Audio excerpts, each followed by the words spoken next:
Welcome to Drinks in the Library, the only library where drinks aren't just allowed, they are required. I'm your librarian host, Gigi Howard, and each episode I'll be interviewing a guest about a much-loved book that we will be pairing with a drink for you to enjoy along with us or consider for your next book club meetup.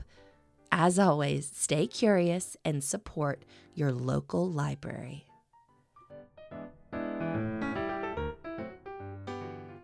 Hello, Libration Nation. I'm so excited for you to hear this week's episode. Our book is Say Nothing, a true story of murder and memory in Northern Ireland by Patrick Radden Keefe.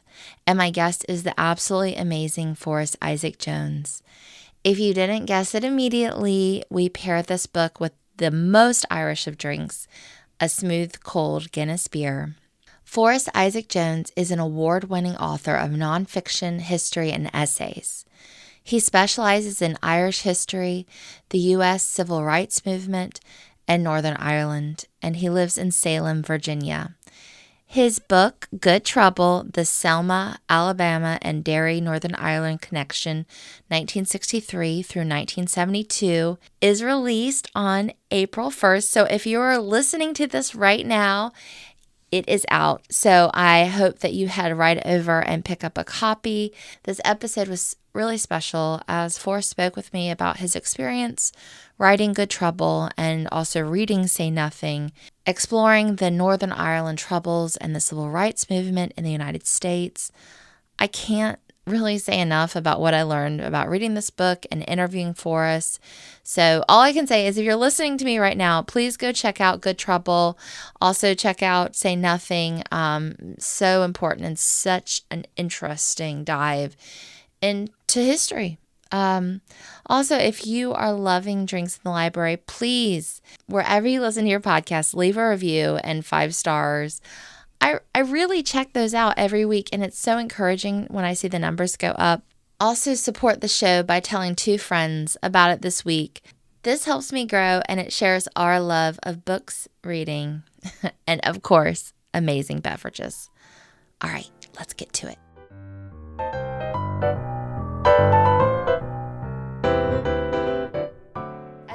A little bit kismet, you picking this book because I had wanted to read it for so long. And my family's Irish. Oh, cool. But Irish Americans, what does that mean now? We're really American. But my uncle was telling me all about it. Yeah. So you need to definitely read the book first. And then, if you can, watch the miniseries. Yeah, it's on. I think it's Hulu. That's the next thing I want to do now that I've gotten into the story and know the characters and everything. Definitely. So it was funny. When I was reaching out for people to give blurbs for the book, reached out to Patrick, the writer of Say Nothing. Yeah. And he was so kind, he emailed me back. He said, hey, I'm so busy right now, I'm slammed. He said, I really can't do it. He said, but I'm really interested in that subject, of course. Yeah. He said, do me a favor and send me an ARC. Yeah. And I'll definitely take a look at it. So I sent that to him probably about a month ago. And I'm hoping I'll hear something from him. Maybe he'll put something on his social media. Because he knows when it's released. Fingers crossed he'll do something. So. Patrick, if you're listening. Please give me a shout out. Oh, so exciting. So anyway, let's get set up here. I've got you a water and a drink there. Thank you for the Guinness. Yes, I appreciate it. So, so here, cheers. First thing, definitely. Cheers. Thank you very much. Thank you, Forrest, for having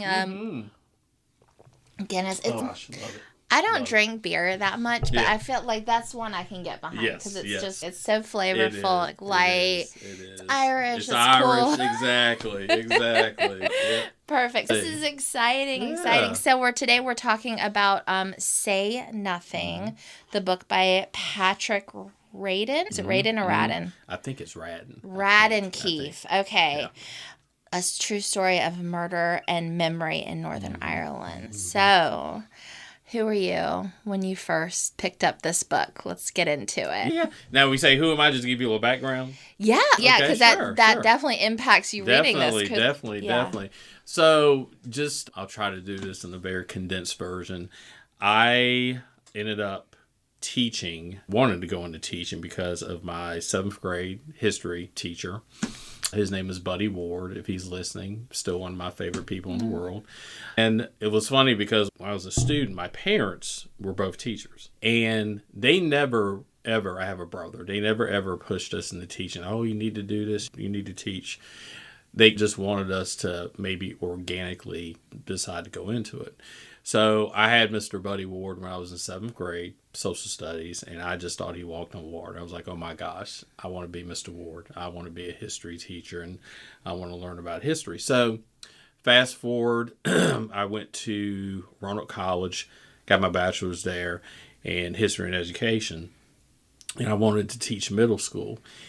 So after, I'd say probably about 5 years of teaching, I decided to go to Hollins University to get my master's, and I wanted to get it in history. And I had this really fantastic professor, Dr. Peter Coogan, who actually was from Ireland, and we just had a great time together. And the time came where I needed to do an independent study, and this was around 2000. So Dr. Coogan said, you may want to look into the Troubles in Northern Ireland. And he said, I think you would be really interested in it. So I watched a few shows about Northern Ireland, read a few books about it, and I really got interested in the whole conflict. And I think the reason I got interested in it, it was because of the similarities with the Catholics being discriminated against compared to the African Americans here in the United States.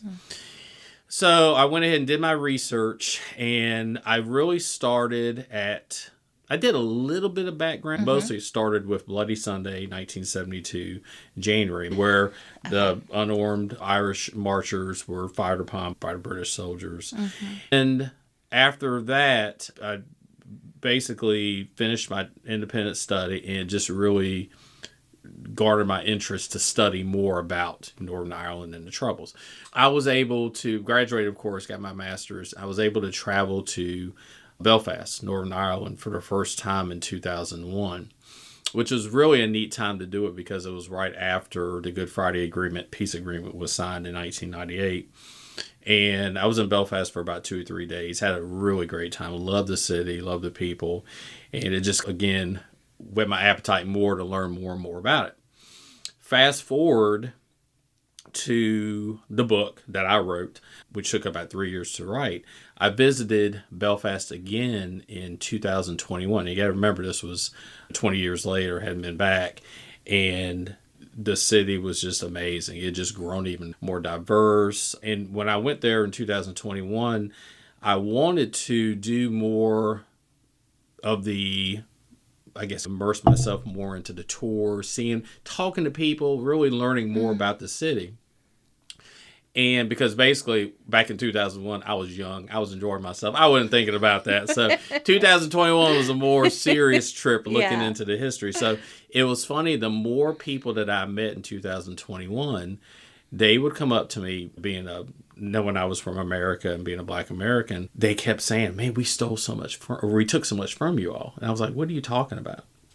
They said, oh my gosh, the Civil Rights Movement, what you did, what you all did in the 60s. And we were singing, we were marching, we were singing, We Shall Overcome over here.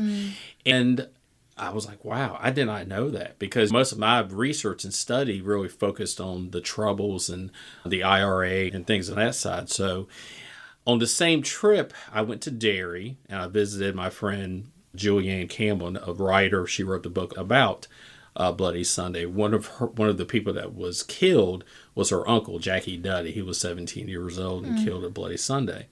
So Julianne had been trying to get me to visit Derry for a long time. She said, you got to come to Derry. It's a city of civil rights. You would love it. Beautiful city. Again, fell in love with it. And same thing, people were talking to me about their civil rights movement and how ours influenced it. So that, around the same time, I started reading Say Nothing. And I was interested in Say Nothing because, number one, it dealt with stuff that I'd studied about, stuff that I'd worked on with my master's. And it was like a murder mystery too. So those two kind of coincided. I was reading this, and then in my mind, Julianne was telling me, you got to write about the civil rights movement. You got to do this. So it was funny how this all came together, because I was reading Say Nothing, and I was also working on my own project at the same time. And it fit, because some of the things that were talked about in Say Nothing were actually part of the civil rights movement for the Catholics in the book I was writing. Again, long story short, that's how they came together. And again, Say Nothing is still to this day one of my all-time favorite books I've read. Yeah. Very cool. It's like amazing how it all comes together like that, for sure. And just briefly tell us like what's going on in Say Nothing and who our main characters are. Sure. And you said it's a murder mystery. Exactly. Yeah. So Say Nothing starts with, the main premise of it is Jean McConville. Yeah. And Jean McConville, this was set, of course, in Belfast. Jean McConville was a lady who had 10 children at the time, and husband, no father, husband was gone. And Jean McConville, and this is why I got interested, went missing one night back in the early 70s. And she disappeared, and no one heard from her since. So you're talking about 10 kids who they kept thinking their mother was going to come back, but she never came back. And Say Nothing really focuses on that whole mystery as to what happened to Jean McConville. Now, there are several arms that spring up from that murder mystery, because the book also talks about two sisters that, I'm going to say this as carefully as I can, their names have been put into people's psyches that they had something to do with this murder, because years later Miss McConnell's body was found, and they could tell that she had been shot and dumped. Dolores Price and Marion Price, the Price sisters, are focused. They have a big focus in the book. And the reason they have a big focus in the book, a couple of reasons. Number one, they were part of the civil rights movement. They did march at Burnt Hollet Bridge in January 1969, where they had the long march from Belfast to Derry, which actually was used from the Selma to Montgomery March. So they use the Selma to Montgomery March as a template for the Belfast to Derry March in 69. And the Price sisters were actually on that march. There was an incident at Burnt Hollet Bridge, which is in the book, where the marchers were attacked and they were violently beaten. The Price sisters were part of that. They were beaten on the march. And fast forward through the book really tells their story as to why they turned to the IRA, became part of the IRA, and I won't give too much of the book away, but they are a big part of the book. Another character in the book is Jerry Adams, who, of course, is still alive today and is one of the leaders of Sinn Féin, which a lot of people will say, he will not say this, but a lot of people say it's the political arm of the Irish Republican Army. And Jerry Adams has a big part in the book, because Jerry Adams was friends with the Price sisters. He will, to this day, say he had no involvement with the IRA. That's not for me to say, but other people say otherwise. He says he did not have any part in it. And then another person that is a big part of the book is a gentleman by the name of Brendan Hughes. Brendan Hughes was a member of the IRA and was friends with the Price sisters as well. So the book, that kind of gives you an idea of the main characters of the book. But all the characters I mentioned have a connection to the Jean McConville story in the book. And again, I think the main premise is a murder mystery, but it also talks about how it was living back in Northern Ireland in the 70s and the early 80s. It talks about the civil rights movement. It talks about a little bit about Bloody Sunday, which Bloody Sunday, if you talk to a lot of people who live in Northern Ireland, they will tell you that was really the end of the civil rights movement because of what happened. And it was also the start of the probably the biggest recruitment for the IRA because of what happens. Anyway, that talks about the main characters of the book. Yeah. And I do want, because it's interesting to me, I wonder sometimes if an average American knows why the IRA was created and some of the tension and the history that was going on there. And do you want to share some of your expertise on that? Sure.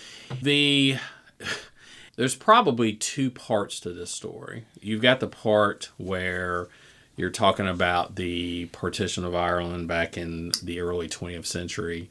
You're talking about the Irish Civil War, of course, in the early 20th century. Because of those two things, you saw a group that was very similar to what we would call the modern day IRA. And that group, of course, wanted Ireland to be back together and did not want the partition and felt like they were still part of the Republic of Ireland.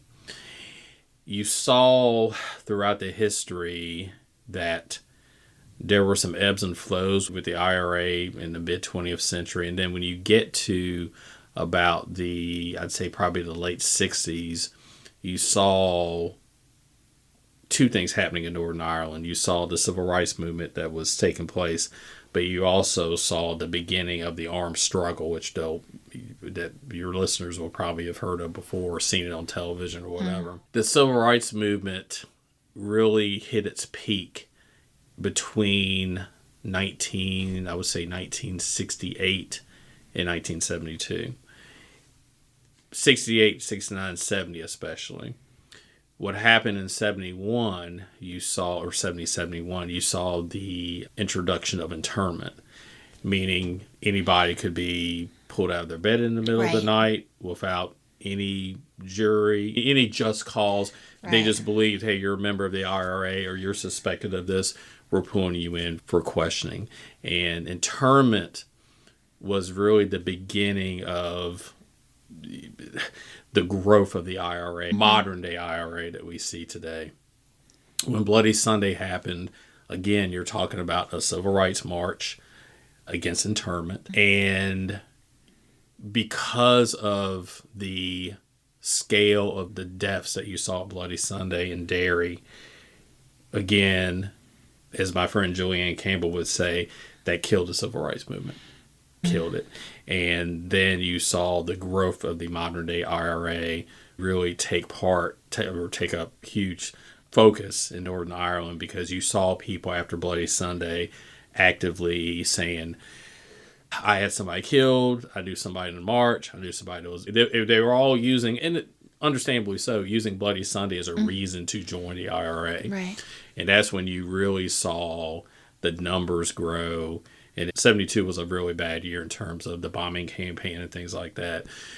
It's all intertwined. And,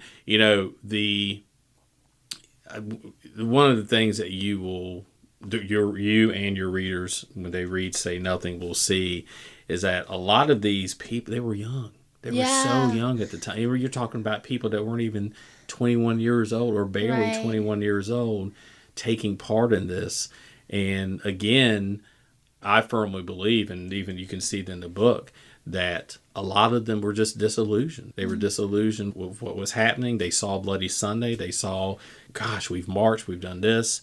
Not excusing what the IRA did, but the book, I think, gives you a viewpoint. Okay, I can understand why they felt that way, and they felt like this was the only way they could go in terms of armed struggle. Unfortunately, we know through history it was not successful. But in that time, in their eyes, they thought that was the only way they could go. Yeah. Now I'm just so curious. I really want to talk about your book a little bit too, because you already brought up some of the connections, and so we're talking about these struggles these young people are having, and I'm guessing they're looking at what's going on at Selma, Alabama, and other things. Correct. And how... Let's make those connections. Yeah, sure, definitely.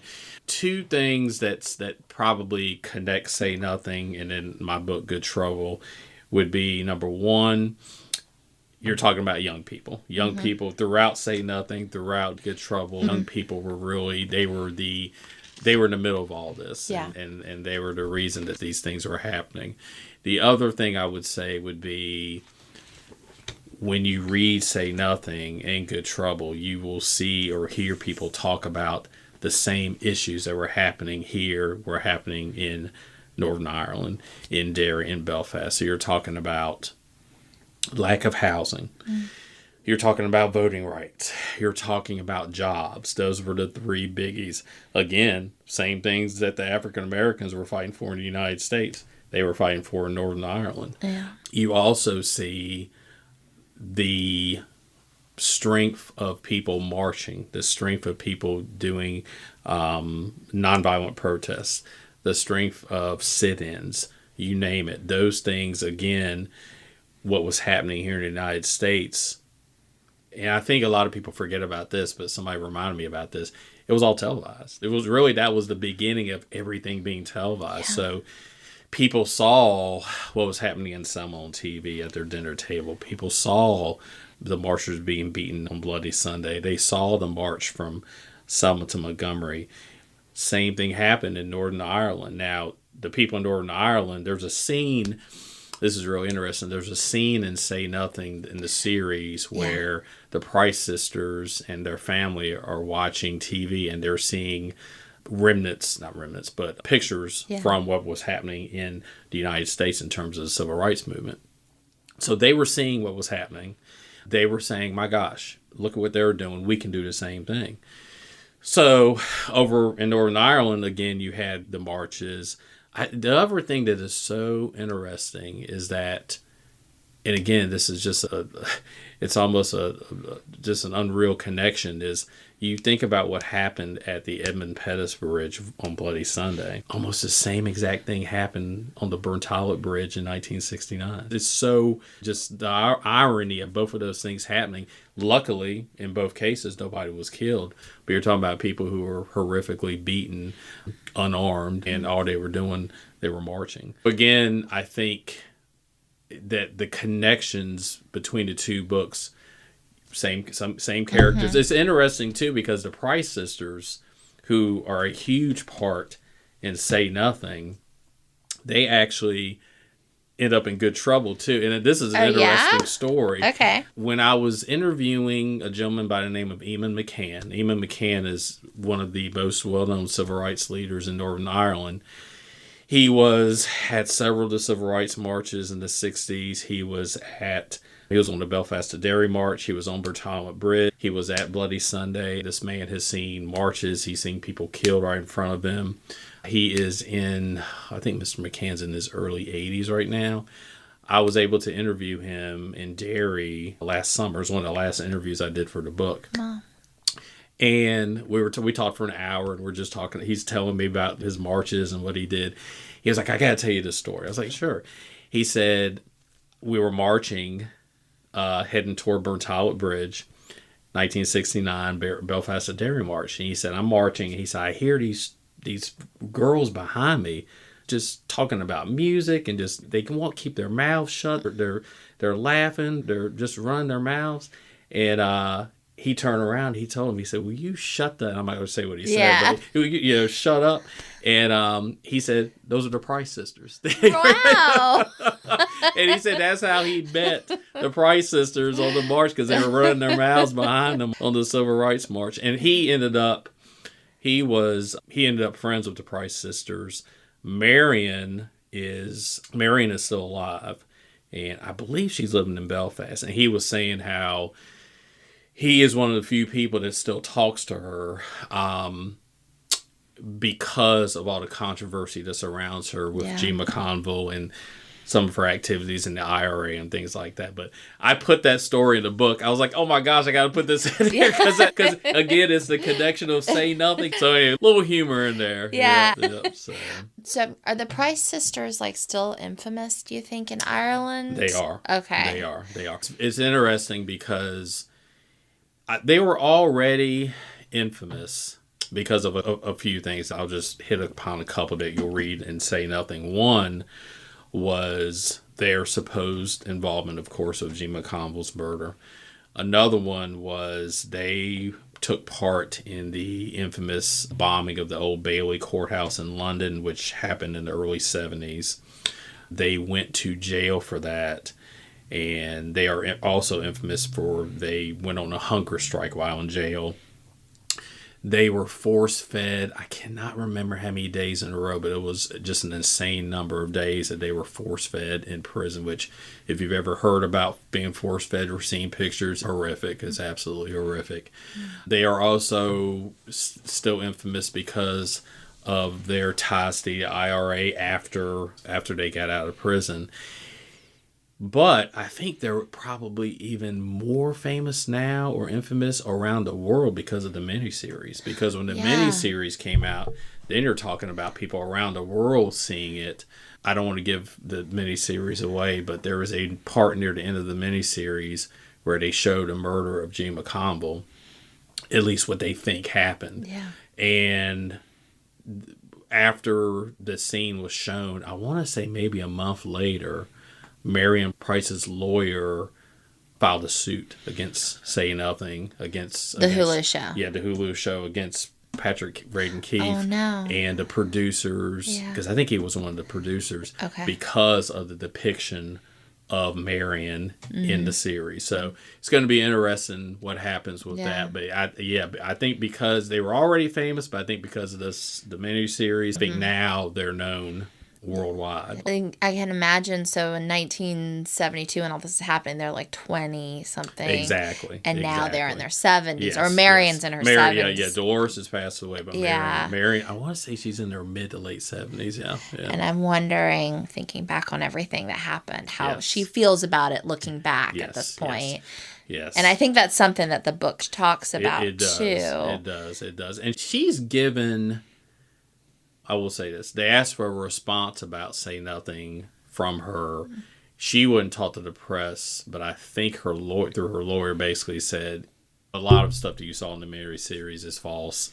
It's made up. It's interesting because if you read about how the series ends, the Hulu series ends, there's a lot of controversy because Patrick Radden Keefe took a lot of the book from the interviews that were done at Boston College. I don't know if you've heard of those, but Keefe's done at Boston College that talked. There were some people doing research. Long story short, they were talking to people who were involved with the IRA, and basically they said, hey, none of this will be revealed until you all are dead. And I believe Brendan Hughes was dead at the time. But going back to the miniseries, there were some things that happened at the end of the book that even the producers admitted, this is how we feel it ended with Gene McConville. I don't think there's any hard proof, but through interviews, through people who have talked, people have said, hey, these people were there when Miss McConville was shot and killed. So I think there's still some controversy about what actually happened. How did she get killed? And who shot the shots? Yeah. I can imagine they don't want to talk. Oh gosh, yeah. Who would admit it at this point? Definitely. And it's the one thing. The other thing that I'll say, which was really interesting, the kids. Yeah, she had 10 kids. She had 10 kids. Yeah. And you never think about this, but a couple of her kids gave interviews after the miniseries. And they said, this is like going through the trauma all over again. I bet. And you feel for them because, and they made a good point. They said the movie or the series was dramatized, of course, because it is TV. Yeah. And they didn't show a lot about what happened to those kids afterwards. Yeah. Because the last scene you'll see of the kid, one of the last scenes you'll see of the kids, basically are the kids being split up. Yeah. Going to foster homes, going to orphanages, you name it. But then I think when it was all said and done with the series, I think a lot of them, like they said, they're reliving past trauma. Right. You know? So, and that's something you probably never get over. Yeah. Right. Yeah. Oh, it's heartbreaking. Yeah. It is. Coming back to Say Nothing, and it's narrative nonfiction. Yes. Lighthearted? No. Now, I will say this. There's some humorous parts in there. You know, I think even in my book, I added there's some humorous parts in the book. I think you've got to do that just to at least try to bounce a little bit. But for the most part, it's a tough read. It's a difficult read. It is. Yeah. I think I heard him, Patrick Radden, Keefe. Yep. Looking at you. That's right. Him talking about, I guess he wrote the book after, I think he read a piece that was on Dolores Price. Yes. It was like a 15,000 word piece. Yes. And he wanted to expand upon it a little bit. Yeah. And that was his inspiration for it. So what do you think is his goal for his reader? That's a great question. This is just me personally. I think there's this perceived idea about people who are part of the IRA. Yeah. And for good or bad. And I think he wanted to show that these people, let's be very frank, some of them were killers. But I think he also wanted to show that they didn't start out that way. That a lot of the stuff that they lived through, they were conditioned to think a certain way. They were conditioned to act a certain way. And I think he wants us to see that these are human beings, flawed human beings, that committed some very serious crimes, but they were still human beings and were still, unfortunately, even at an older age, traumatized by what they had done. Now, again, that is not by any way excusing what they did. But you read about Brendan Hughes basically drinking himself to death because he couldn't get over some of the stuff that he had done. Yeah. You look at what happened to Dolores Price and how, even as an older lady, she was still struggling with the trauma. Because one of the things that the book touches upon is that Jim McConville was part of this group of people. I think there were about 20 of them. They called them the disappeared, where people were basically taken for one reason or another. Maybe they were colluding with the British Army. Maybe people thought they were a spy. They were taken, driven across the border, shot, body dumped. So the book shows how that impacted those people that took part in some of those things. Yeah. Again, not excusing what they did, but showing that they were human and it was traumatic. I think the other thing he wants the reader to understand is, I think he wants the reader to know more about Jean McConville as a person, because I'll be honest with you, I had heard about Jean McConville, but I did not know the full story. A lot of people think what happened to her was because, I'm not sure when it happened, maybe months before she disappeared. She helped a British soldier who had been shot. And she was living in a very Catholic-dominated area. People who were known sympathizers with the IRA. Yeah. And I think even one of her daughters said they think that might have been the reason why she was targeted, because she helped a British soldier when he had been shot. So I think he also wanted people to see Jean McConville as a person, not just this person that just disappeared and was never seen again, but she was a mother of 10. She was a hardworking woman. She loved her kids. And it's like her kids, people were told her kids when she disappeared, oh, she left. Her kids were like, she would never leave us. Yeah. We know her, our mom. She would never just leave us and not come back. So I think those are the things he wants his reader to get after reading the book. And I also think he's a history person. I think he loves Irish history, and I think he really, and I'm taking this from when he and I talked briefly, I think he really thinks a lot of Northern Ireland's history. And I think anything that has to do with that, I think that intrigues him. And he's not. At first, I thought he was Irish, but he's Irish American. Irish American, yeah. Yeah, he's an American person. The interesting thing, and I read this in the interview with him, which I didn't even cross my mind, but because of what he talked about in Say Nothing, he has had to. I want to say he's had to. Is he or not reveal his address? I want to say his address, because he's had threats through email and things like that. Yeah. Because, and you got to remember, because he's talking about people that some people are still alive, and some people say nothing. A lot of people may not know this, but this say nothing comes from what the IRA used to tell people: whatever you do, say nothing. Yeah. Because if you say anything, you might end up dead. Yeah. So. Well, I always ask at the end, like, who would you recommend this story for? Yeah. But I feel like you answered it already with what he wants his readers to get out of the book a little bit. And then I wanted to also give you some time to talk about Good Trouble and like where it starts, who its characters are. Yeah, definitely. So Good Trouble, I told you a little bit about how, of course, the story came about. And I will say this, Julianne Campbell, who wrote on Bloody Sunday, which, again, for your listeners, is another phenomenal book if you haven't read it. She was the one that really pushed me to write this book. She was like, this is a great story. You've got to write it. So what I did in terms of the characters, I looked at the Selma to Montgomery March, Bloody Sunday, also March on Washington.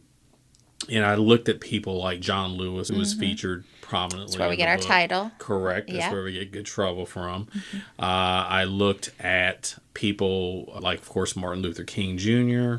There are two people that I was able to interview that were actually at Bloody Sunday in Selma and on the Selma Montgomery March. Cheyenne Webb Kreisberg, who was a young girl at the time, and then Richard Smiley, who was a teenager at the time. They're both still alive. I was able to talk to them and get their memories about what happened on the march.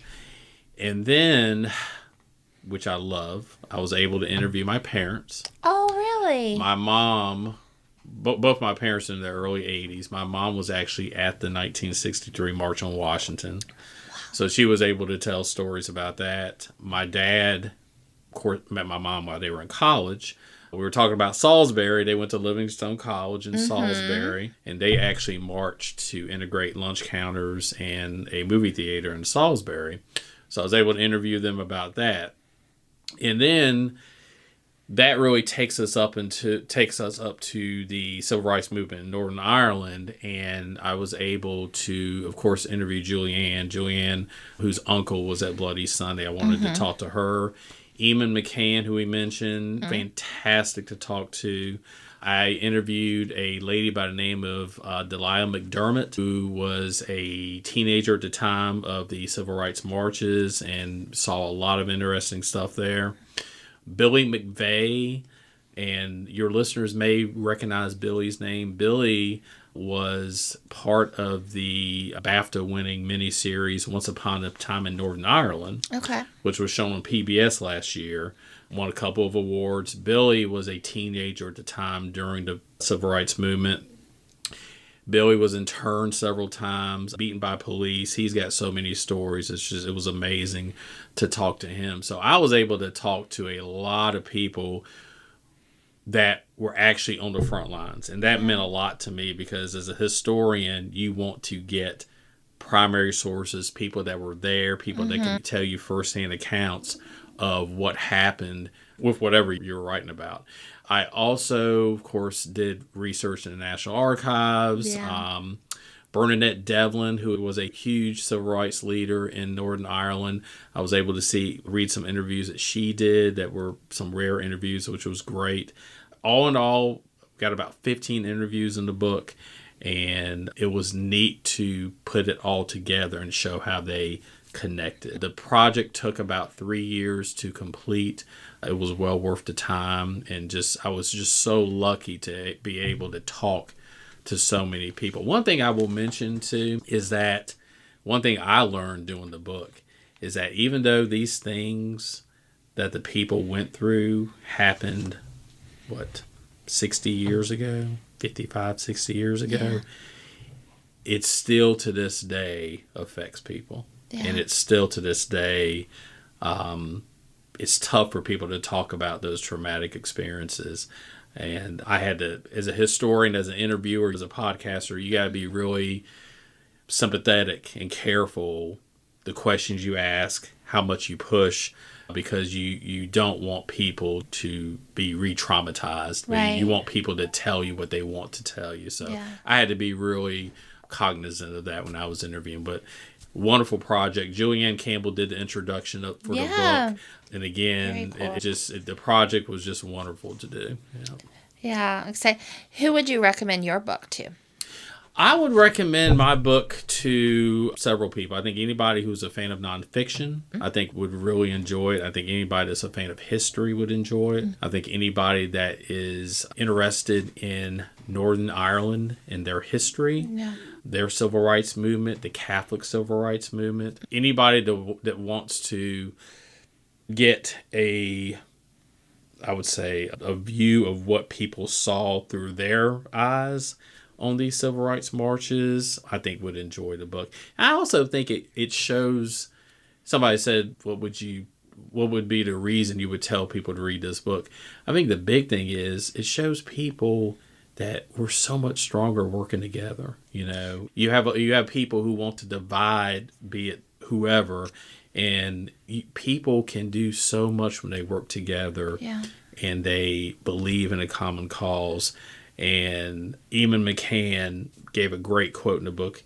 He said, armed struggles, taking up arms, that does nothing. He said, you've got to have feet on the ground. Yeah. And I haven't forgotten that quote. And that was a great quote he gave, because even to this day at 80-some years old, he's still marching in Derry for certain causes. Yeah. And that just shows you the mindset of, if we want to make a change, we got to get out there. Yeah, and have people you believe in, and have those kinds of. And I think that was something interesting too. And I'm like diving back into it, but a lot of the talk about Jerry Adams and how charismatic he was, and people believed in him, and that kind of thing. And these are not just whoever. These are led by people who are really passionate. Yes, and that kind of thing. Definitely. And I think also, we talk about Jerry Adams. One of the things that I really, going back to my book, one of the things I really wanted to focus on is, and it's funny, one of the reviewers who did a review on the book said the same thing. So many books about Northern Ireland focused primarily on the Troubles and primarily on Bloody Sunday and on the aftermath of Bloody Sunday. And I purposely ended my book right at Bloody Sunday, because I felt like a lot of focus had not been on what happened up to that point and some of the important stuff that the Catholics did civil rights wise up to that point. I purposely stopped at Bloody Sunday because of when that happened, that was basically the end of the civil rights movement. Yeah. So I purposely stopped there because that was it. Yeah. Is there anything you wanted to touch on that we haven't gotten to yet? Let's see. The book comes out April 1st. Okay. Very important. It is on pre-order, and it comes out April 1st. We'll have a very short book tour in April and May. If you go to my website, you'll see dates and locations for the book tour, and I'm just looking forward to being able to get around to bookstores and readers and share the book. And it's an exciting time. Yeah. Some people say, hey, when you release a book, you got to celebrate it. And I'm definitely going to celebrate it. Good. 3 years. 3 years plus at this point, right? That's right. Yeah. Exactly. Yeah. Congratulations. Thank you very much. This is exciting. This has been so lovely. It has been a pleasure. Yeah. Yes, and definitely. to meet with you and to enjoy our lovely Guinness. Yes, definitely. Cheers. Yes, cheers for you. Thank you, Gigi. I appreciate it. And thank you to your listeners and your readers. Yeah, thank you. All right, and then I just hit. Thank you for spending some time with me and my guest for an episode of Drinks in the Library. For more information about the show, you can find us on Instagram at Drinks in the Library, on the World Wide Web, drinksinthelibrary.com, or shoot me an email at drinkspod@gmail.com. Until next time, cheers.